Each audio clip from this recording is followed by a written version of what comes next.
without the light on, but you know what? I really don't care.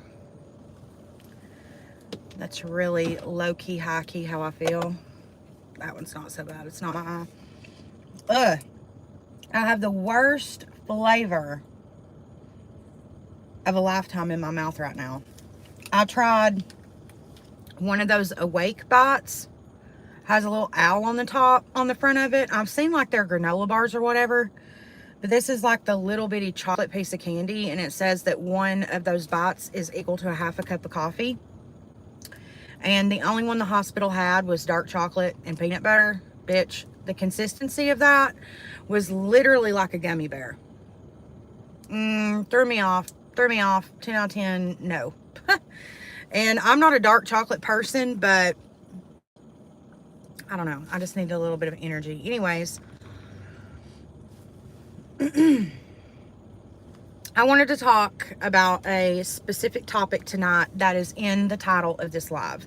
So if addiction, recovery, speaking of specific drugs and talking about recovery is hurtful, harmful, triggering to you in any way, shape, form, or fashion, please exit out of this live. This live is not meant for you, okay? Love you, but it's not meant for you. So here the past couple of days, I had a couple of TikTok videos get a little bit of traction. And linked in the bio of my TikTok is my YouTube channel. So it sent a lot of people over to my YouTube channel, which makes me very happy. I'm glad that that's happened, you know, whatever the case. However, one video in particular has gotten a lot of traction. So I thought that I would do this live and maybe explain things a little bit more clearly. I have wanted to re-film those videos anyways. I didn't know how to edit at the time and I was really uncomfortable on camera. So those videos need to be retold, just period. But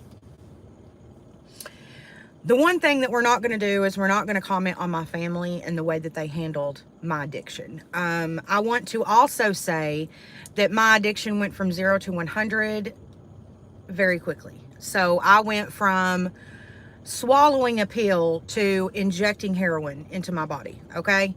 It was a very, very quick change, and I was a completely different person after that. The whole time that I was on painkillers, primarily oxycodone 30s and Opana 40s, I was still a functioning addict. I was still able to carry a job for most of that part of my addiction, vehicles, had a place to live, etc. However, once I tried heroin, that was it. That was it. That was all she wrote. Matter of fact, the first night that I tried heroin, I did it intravenously. If you don't know what that means, look it up. I'm not going into detail on that. But, so I completely changed as a person, essentially overnight. And my mother went through a very, very, very, very, very difficult time. Worried about me, wondering where I was, who I was with.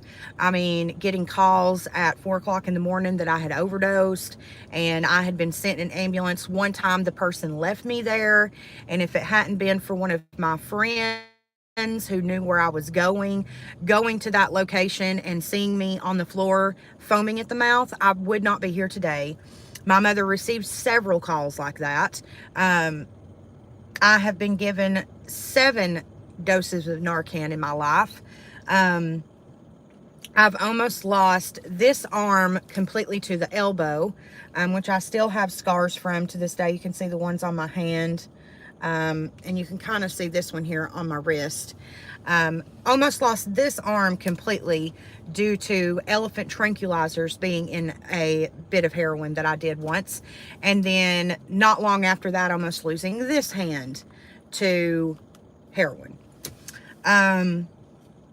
So my family went through a lot. It's not like as soon as I started using intravenously, my family was washed their hands with me. That's not the case. I will say, had I stolen from my family? Yes. Not to the point.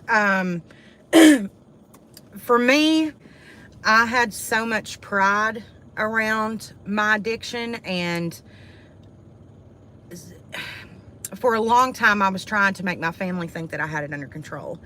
And then I started to lose control. And when I started to lose control, I stole from a family member one time and then completely vanished for almost a full year. And then my family came looking